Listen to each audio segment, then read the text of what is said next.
Alors, l'investisseur m'a appelé personnellement, a déclaré ma sœur Victoria en faisant tournoyer son Pinot Grigio. Il dit que ma stratégie de marque est la seule raison pour laquelle il rachète l'entreprise. Mes parents étaient rayonnants. J'ai vérifié ma montre. 3, 2, 1. Mon téléphone a sonné. Fort, agressif.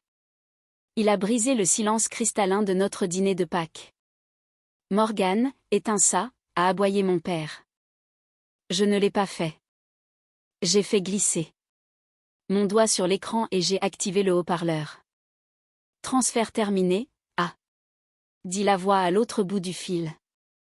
50,4 millions de dollars virés à Vertex. Branding. La table s'est figée. Je n'ai pas quitté mon assiette des yeux. Excellent, ai-je dit, d'une voix stable.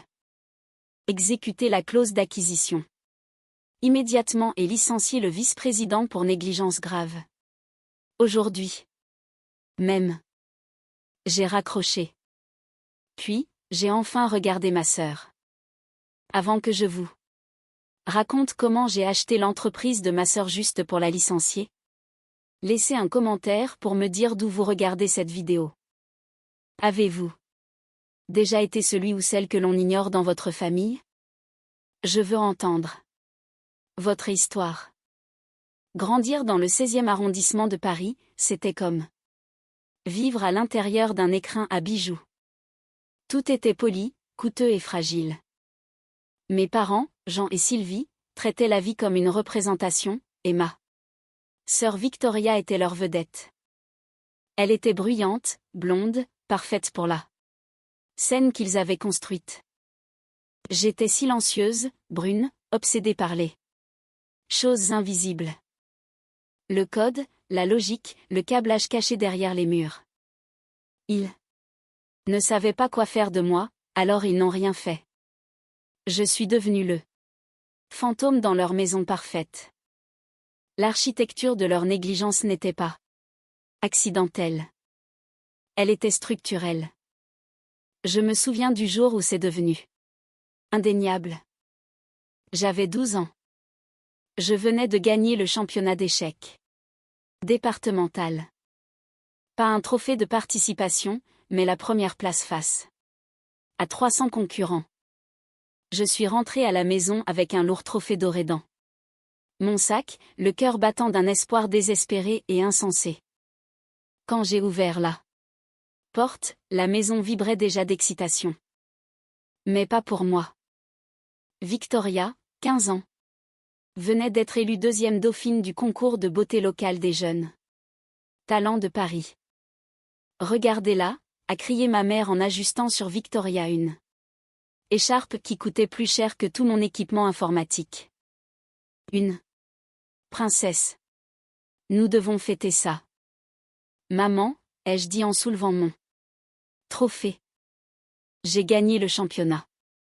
Elle y a jeté un coup d'œil, puis a reporté son attention sur Victoria. C'est bien, Morgan. Mets-le dans ta chambre.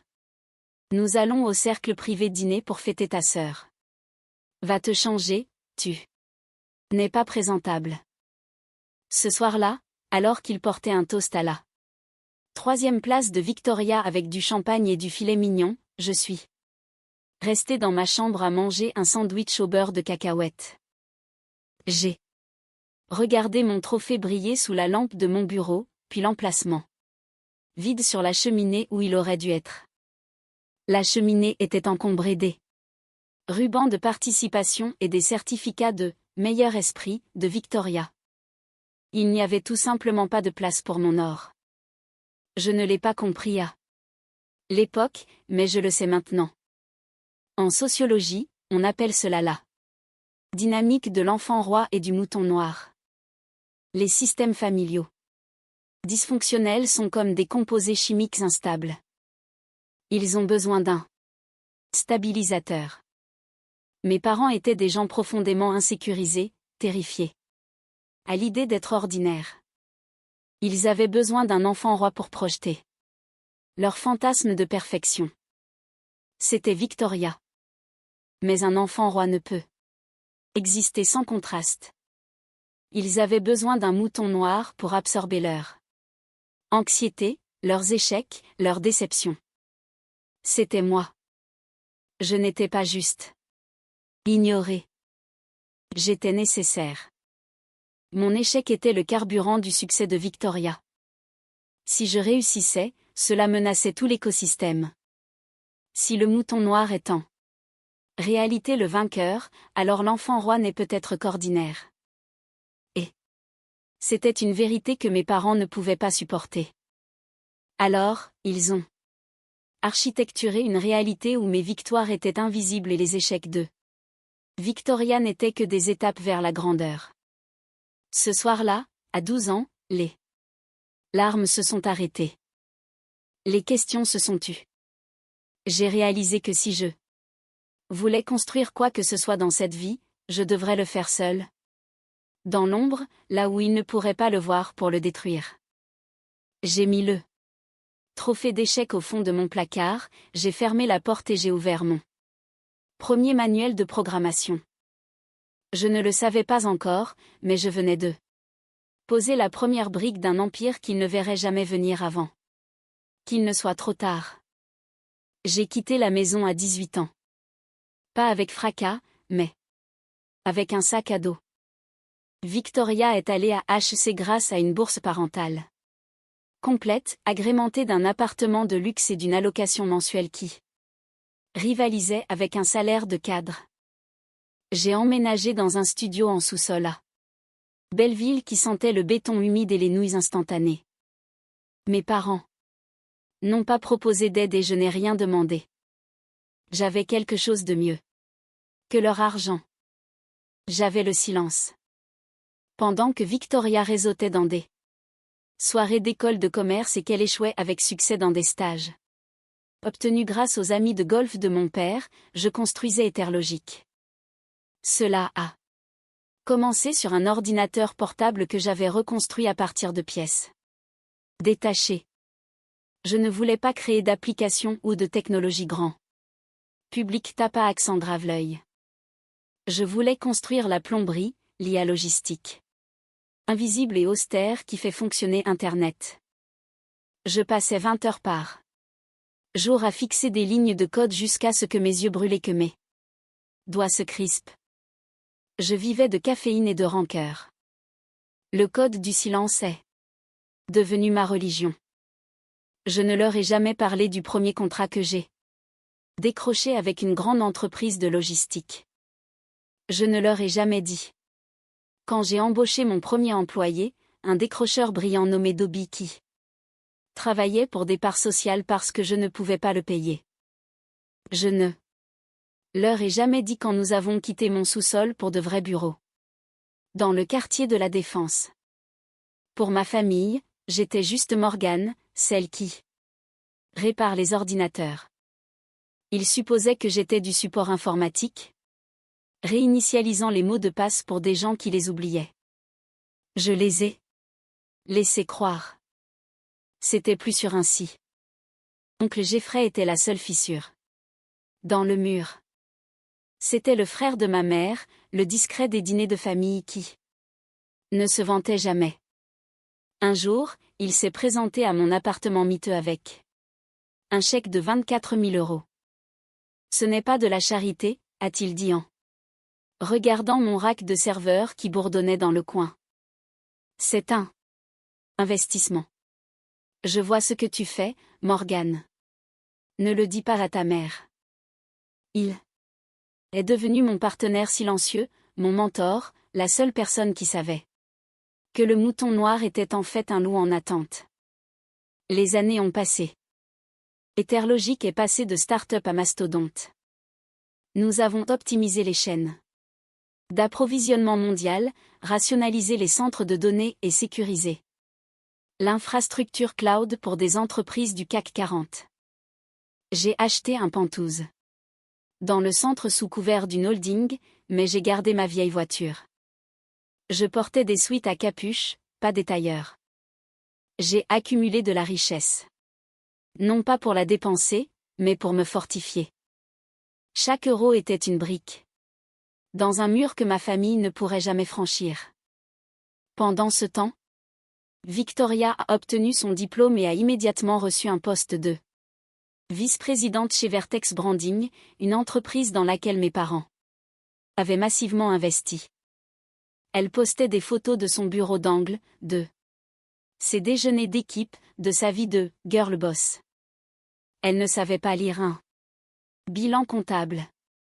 Elle ne connaissait pas ses marges bénéficiaires. Elle savait juste comment avoir l'air de réussir.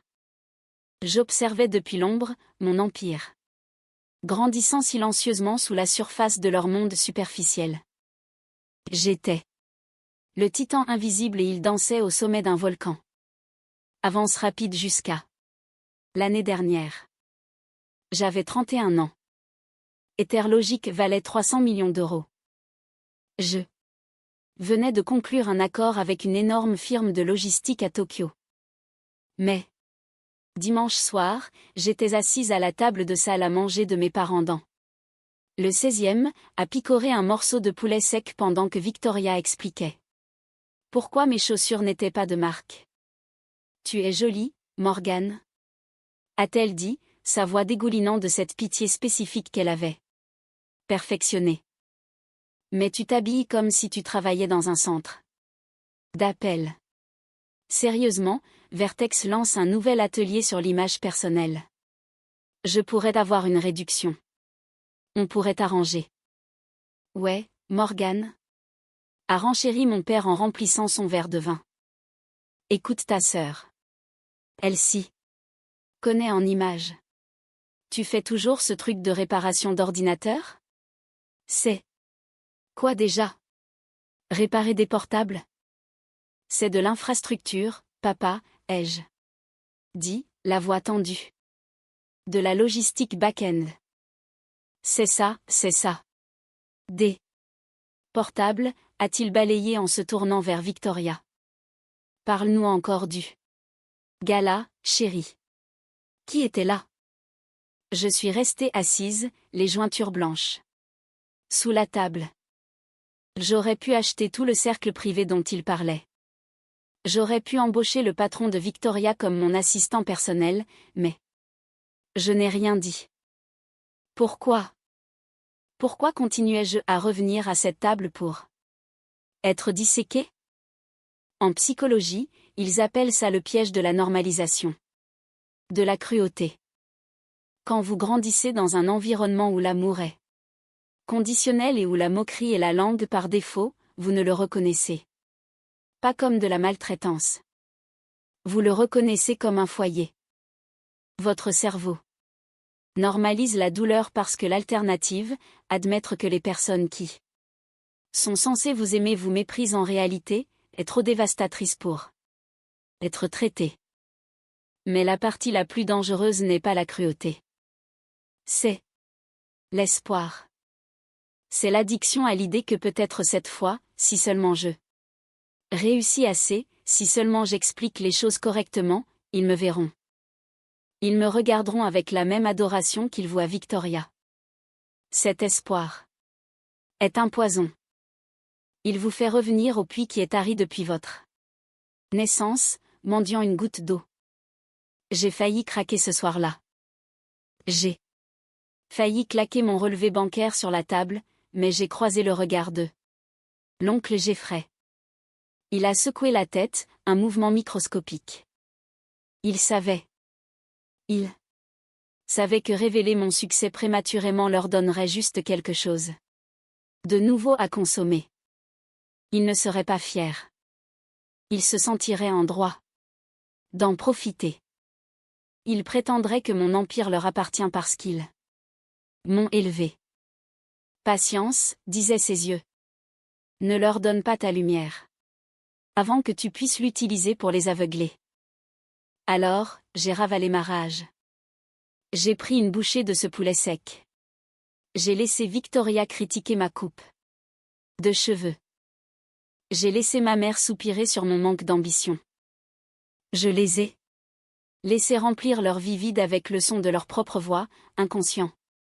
Que la fille silencieuse au bout de la table tenait l'allumette qui allait réduire leur fantasme en cendres. L'opportunité est arrivée 6 mois plus tard, enveloppée dans une enveloppe Kraft ordinaire. Etherlogic cherchait à acquérir une agence de branding. Nous avions besoin de listes de clients, d'infrastructures de relations publiques et d'un visage public pour une nouvelle division grand public. Mon équipe d'acquisition m'a présenté 3 options. L'une d'elles était Vertex Branding. J'ai fixé le nom sur l'écran. C'était le destin, ou peut-être juste l'inéluctabilité du marché. Vertex perdait de l'argent. Leur taux de rétention client s'effondrait. J'ai autorisé une enquête approfondie sous une société écran, Argos Holdings. Je voulais voir les comptes. Je voulais voir exactement combien de dégâts Victoria avait causé. Ce que j'ai trouvé était pire que de l'incompétence.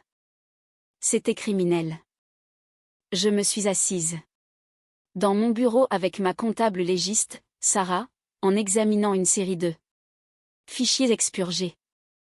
Ici, a-t-elle dit en pointant une écriture comptable. Les dépôts des clients ont été transférés en frais de fonctionnement, puis transférés à nouveau vers un compte offshore personnel. Et ici, les données clients vendus à des agrégateurs tiers sans consentement. Mon sang s'est glacé. Victoria n'échouait pas seulement, elle détournait des fonds. Elle vendait les données financières des clients pour couvrir ses pertes et maintenir son train de vie. Si cela se savait, ce ne serait pas juste la faillite, ce serait la prison fédérale. Ce serait la fin de notre nom de famille. Mes parents, qui avaient co-signé des prêts et siégé au conseil d'administration, seraient ruinés. Ils perdraient la maison, leur statut social, tout. Je me suis adossée à mon fauteuil, la skyline de la ville scintillant derrière moi. J'avais un choix. Je pouvais laisser tout brûler. Je pouvais laisser l'AMF faire une descente dans leur bureau et regarder ma sœur se faire menotter au journal télévisé. Ce serait la réhabilitation ultime. L'enfant roi démasqué comme une fraude. Le mouton noir observant depuis sa haute tour. Mais ensuite, j'ai pensé à l'oncle Jeffrey. J'ai pensé au nom Vertex, que mon grand-père avait lancé il y a 50 ans avant que mon père ne prenne la relève. J'ai pensé à la honte qui nous marquerait tous à jamais. Achetez-le, ai-je dit à Sarah. Morgan a-t-elle averti. C'est un actif toxique. Le passif est énorme. Je sais. Achetez-le. Discrètement. Scellez les dossiers. Colmatez la fuite de données. Immédiatement. Remboursez les clients à partir de mes réserves personnelles. Faites en sorte que ça ressemble à une erreur administrative. Enterrez ça si profondément que personne ne le trouvera jamais. Pourquoi, a-t-elle demandé. Pourquoi les sauver? Parce que, ai-je dit, en signant le formulaire d'autorisation d'une main ferme. Je ne le fais pas pour eux. Je le fais parce que je le peux. Et parce que quand je vais la licencier, je veux qu'elle sache que je ne l'ai pas juste battue. Je l'ai sauvée. J'ai acheté l'entreprise un mardi.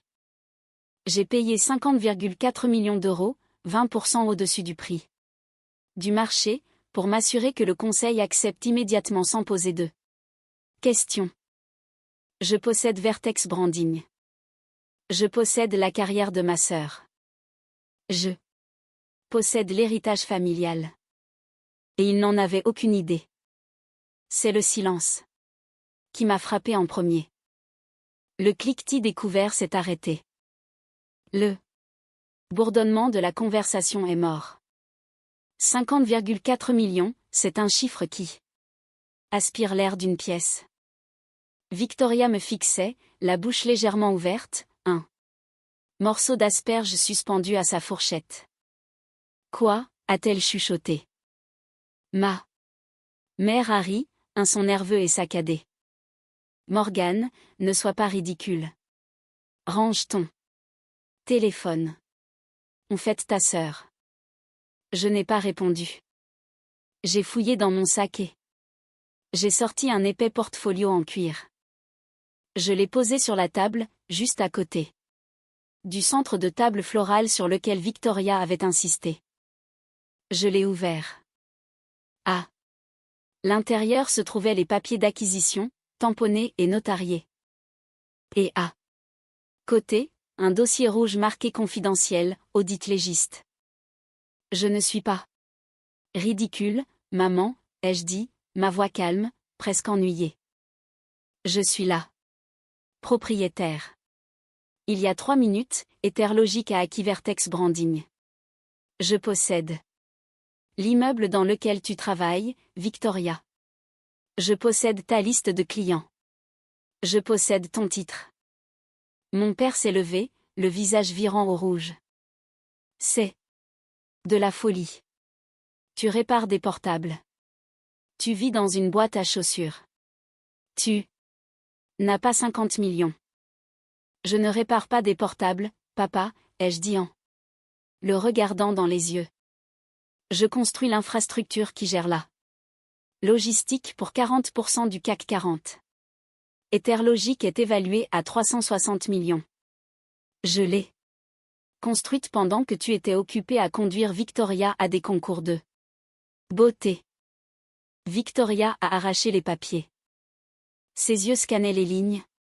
Désespéré de trouver une faille, une blague, un mensonge. Mais il n'y en avait pas. Son visage est devenu pâle. Tu as acheté mon entreprise? Oui, ai-je dit. Et maintenant, nous devons parler de tes performances. J'ai ouvert le dossier rouge.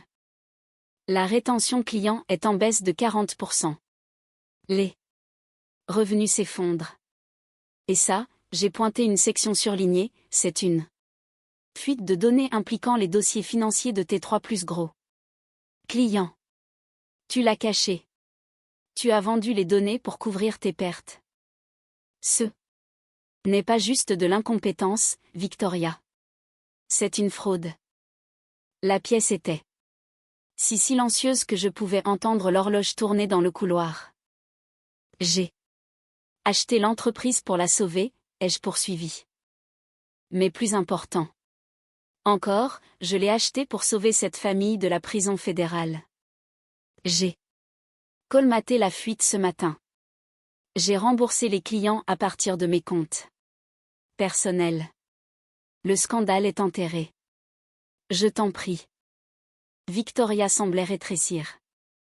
Sa posture, habituellement si droite et fière, s'est effondrée. Morgane, mais je ne peux pas te garder, ai-je dit en fermant le dossier. Tu es licencié, avec effet immédiat. Ton indemnité de départ est par la poste. Elle est généreuse, plus généreuse que ce que tu mérites. Mon père s'est rassis lourdement. Morgane, nous n'avions aucune idée. Nous sommes si fiers. Non, ai-je dit en le coupant. Vous n'êtes pas fier. Vous êtes soulagé. Vous êtes impressionné par l'argent.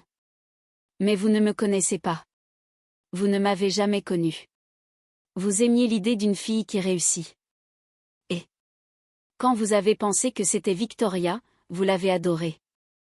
Maintenant que c'est moi, vous voulez changer de camp. Mais il est trop tard. J'ai regardé Victoria. En philosophie, il parle de la différence entre être et avoir. Victoria avait des choses, des titres, des éloges, des vêtements. Mais elle n'était rien. Sans la validation externe, elle était vide.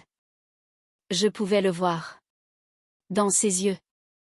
La réalisation terrifiante que toute son identité était en location, et que le bail venait d'expirer. J'ai construit ma propre table. Ai-je dit en me levant. Je n'ai plus besoin d'une place à la vôtre. Je suis sorti de la salle à manger, laissant les papiers sur la table. L'enfant roi était détrôné. Le mouton noir était devenu le loup. Et le silence dans cette maison était le son le plus doux que j'ai jamais entendu. Les jours suivants.